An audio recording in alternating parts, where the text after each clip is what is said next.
새해를 맞아 이번 주 7시 뉴스에서 준비한 연속 대담 순서입니다. 지역의 산적한 현안과 주요 정책에 대해 직접 주요 단체장의 얘기를 들어보는 시간인데요.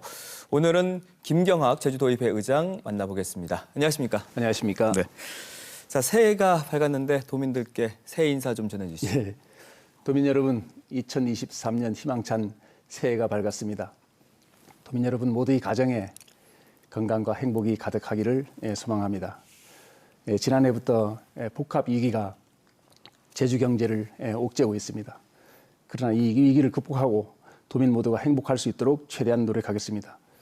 모두 새해 복 많이 받으십시오. 네. 12대 도의회 의장으로 취임하신 지가 이제 6개월 정도가 지났는데 지난 시간을 좀 스스로 평가해 본다면 어떻게 평가하시겠습니까? 숨가쁘게 달려온 6개월인 것 같습니다. 우선 원 구성을 하고 추경 예산의 심사를 했고요. 네. 그 다음에 인사청문회 또 태풍 흰남노 따른 현장 방문 등 여러 가지 대응을 했고요. 그 다음에 행정사무감사, 도정 질문, 결산 심사 그리고 올해 예산안 심사까지 숨가쁘게 달려온 6개월이었는데 의원님들 모두가 열심히 해준 덕분에 그래도 무난히 6개월을 보낼 수 있었다 이렇게 생각을 하고 또 올해를 준비하기 위해서 상임위 이외에 3개의 별도의 특별위원회를 또 구성을 했습니다. 올해 의원님들의 활약이 또 기대된다고 할 수 있겠습니다. 네. 연말 연시에 이제 다양한 민생 현장을 방문해서 도민들의 이야기 많이 들으셨을 텐데 어떤 이야기들을 많이 하시던가요? 특정한 현장을 자주 찾아뵙지는 못했습니다. 물론 빵도 만들어서 사회복지 현장에도 갖다 주기도 했고요. 네. 또 코로나19에 대응하는 공직자 여러분들도 위문도 했고 또 개인적으로 환경미화원 체험도 해봤고요. 그랬습니다만 자주 뵙지 못했는데 어쨌든 도민 여러분들 곁에 늘 저를 비롯해서 45분 의원들이 계시기 때문에 민생 관련 얘기를 자주 듣게 됩니다. 특히나 요즘 이제 경제 위기가 엄중하기 때문에 그와 관련된 어려움을 호소하는데 1차 산업 관련해서도 농자재값 상승, 또 고유가 등으로 인한 문제들이 있고요. 또 이제 인력난이 아주 심합니다. 그래서 그런 어려움도 자주 듣게 되고 또 젊은 친구들은 일자리가 없어서 제주를 떠나서 육지로 나가는 경우들이 많지 않습니까? 네. 그러한 이제 젊은 청년들을 위한 여러 가지 어떤 새로운 정책들에 대한 요구도 많고 어쨌든 다양한 이야기를 듣고 있고 또 그것을 해결하기 위해서 여러 가지 고민들을 하고 있다는 말씀을 드립니다. 근데 그 현안 해결에 있어서 협치를 통해서 하겠다라고 거듭 밝히셨거든요. 그럼 지난 6개월의 협치는 어떻게 보고 계세요?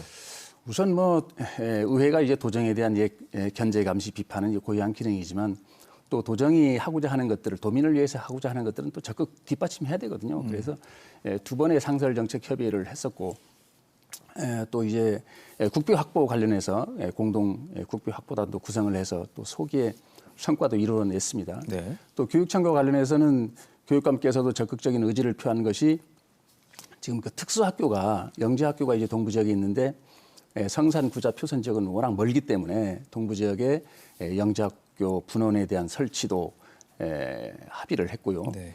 또 제주대학교하고는 제주대학이 이제 미래인재 육성을 해야 되는 건 맞지만 또 지역에서 필요로 하는 필수 인력을 좀 배출을 해달라 그래서 특수교육과의 설치 또 발달장애인을 위한 행동발달 증진센터의 설치 등도 약속을 받고 이러한 기관들끼리의 어떤 그 협치가 도민 행복을 더 강화시키는 데 도움이 될 것이다 이렇게 생각을 합니다. 올해 예산안을 심사하면서 제주도와의 어떤 조율 과정에 좀 진통이 컸던 걸로 기억을 하는데 어떤 이유 때문이었을까요? 원래 예산이 이제 전년 대비 한 10% 이상 증액이 됐습니다. 증가가 됐는데 7조가 넘었잖아요. 네. 그런데 그 각 항목을 들여다보면 물론 지사께서 이제 새롭게 의욕적으로 준비한 예산들이 있지만 절차 미이행이라든가 불효불급한 예산, 또 선심성 예산, 또 사업에 비해서 과도하게 이제 편성된 예산들도 있습니다. 이런 것들은 조정이 불가피하거든요. 그럼 이제 조정을 해서 새롭게 이제 증액을 해야 되는데 어디에 증액을 해야 되느냐, 얼마만큼 증액하느냐에 대해서 집행부와 이견이 좀 있을 수 있습니다. 그러나 잘 협의를 해서 결국에 이제 원만하게 합의에 이르렀다 이렇게 말씀드릴 수 결국 있습니다. 있을 수 있는 조율 과정이었다. 네. 근데 도의원들의 지역구라든지 이해관계에 있는 선심성 예산들이 좀 과도하게 증액됐다라는 비판도 있거든요. 물론 그게 오해에서 비롯될 수도 있고 또 일부 증액이 완벽할 수는 없다고 생각을 합니다. 그러나 선심성 예산의 기준이 뭔지가 좀 모호해요. 우선 이제 원인들이 증액하는 항목들을 보면 주민 불편 해소 사업 이건 시설비인데 읍면동에 꼭 필요로 하는 여러 가지 시설들이 있습니다. 뭐 도로, 뭐 배수로, 뭐 가로등이라든가 이러한 부분에 대해서 예산 요구가 됐는데 확보가 안 됐다거나 또는 주민 공동체 활성화 사업이라고 해서 여러 가지 그 민간 이전 경비들이 있습니다. 그거에 대한 어떤 증액들이 있을 수 있고 또 하나 중요한 것은 사회복지 분야, 또 장애인 복지 그리고 1차 산업 관련해서 요구된 예산들이 제대로 이제 편성이 되지 않는 경우가 있는데 의원님들 예산 대부분이 아마 그런 쪽으로 이제 증액 편성이 되었고 또 하나 이제 오해가 있는 것이 묻지마식 증액을 한 거 아니냐는 이런 지적이 있습니다 일부. 그러나 우리가 이제 2호조 입력이라는 게 있습니다. 2호조에 입력을 한 것을 토대로 해서 이제 편성을 하게 되는 것이거든요.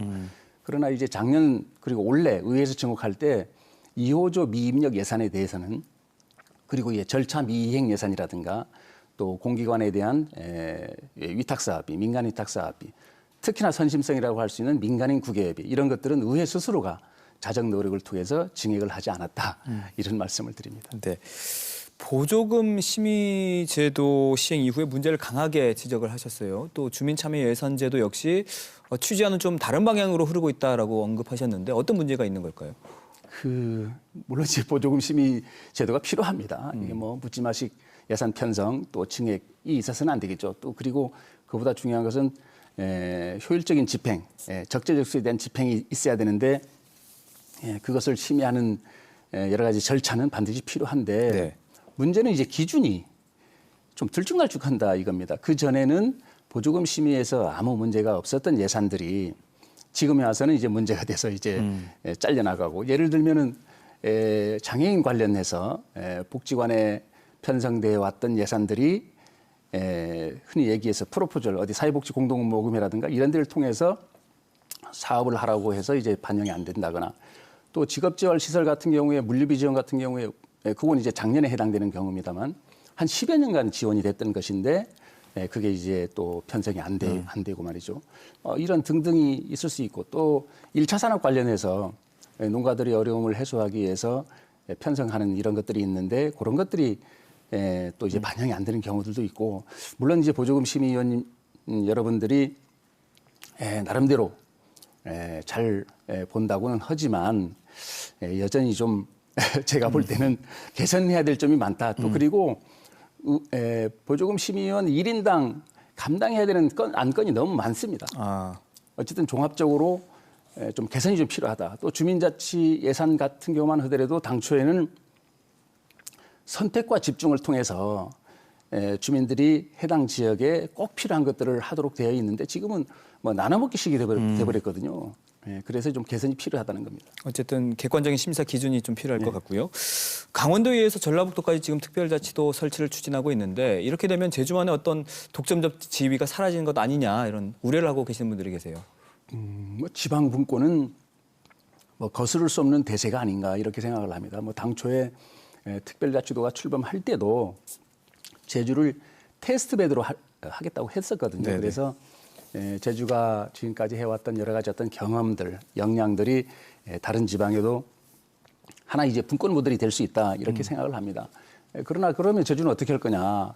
보다 차원 높은 고도의 자치권을 또 시범적으로 또 제주에 또 적용하도록 해서 또 하나의 성공 사례를 만들고 또 그런 것이 또 전국적으로 퍼져나가고 이렇게 좀 선순환이 돼야 될 거 아닌가 하는 그런 개인적인 생각을 가지고 있습니다. 근데 이제 강원하고 전북의 경우에는 기초자치단체를 그대로 두고 출범을 하려고 하고 있지 않습니까? 그렇게 되면 어떻게 보면 선두주자인 제주의 경우에는 오히려 기초자치 부활이 또 큰 과제가 돼버렸는데 어떤 의견 가지고 계세요? 그것은 그 지역이 기초자치단체를 유지한 가운데 특별자치도가 되는 거하고 제주도가 다시 기초자치단체를 부활하는 거하고의 등식이 성립되는 것은 아니다. 저는 그렇게 보거든요. 지금 수원, 용인, 고양 뭐 이런 뭐 특례시들이 있지 않습니까? 네. 그런데도 사실은 일자치 3행정 모델입니다. 지금 현재 제주와 똑같은 모델이거든요. 그러나 거기에 그러니까 행정구조, 행정구에서 자치권을 요구한다는 얘기를 들어본 적이 없고 그에 따른 자치권에 대한 주민들의 요구 또한 제가 들어본 바는 없습니다. 기초자치단체에 대한 얘기는 저는 다분히 이제 정치적 요구에서 비롯된 것으로 뭐 알고 있고 지금까지 또 과정이 그렇습니다.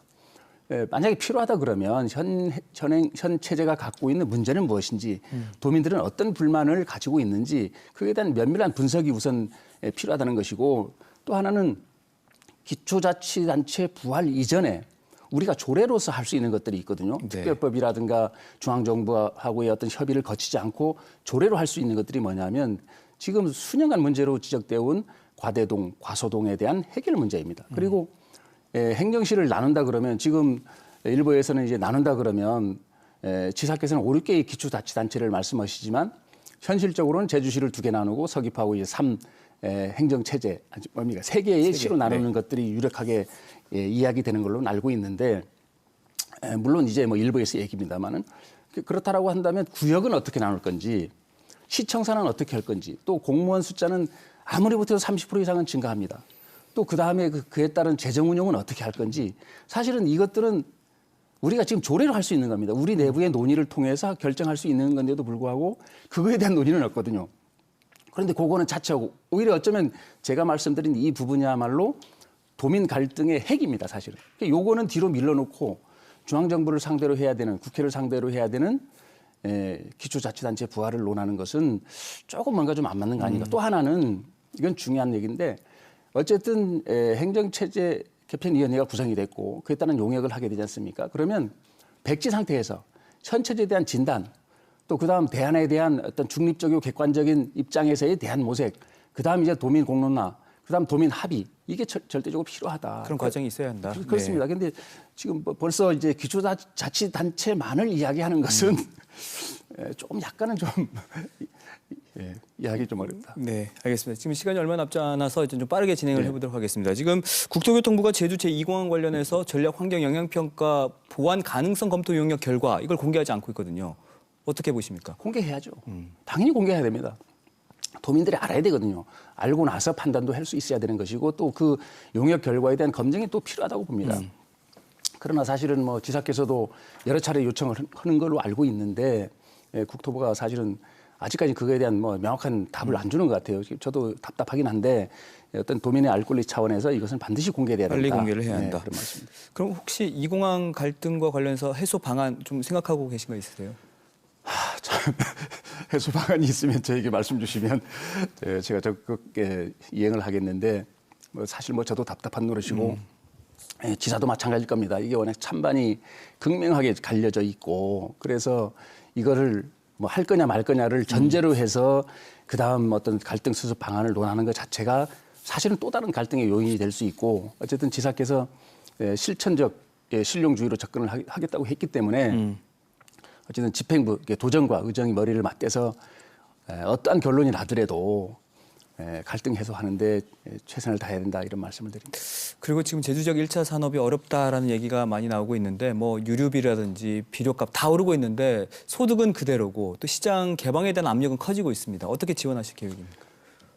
참 어려운 문제입니다. 그러나 시장 개방이라는 것이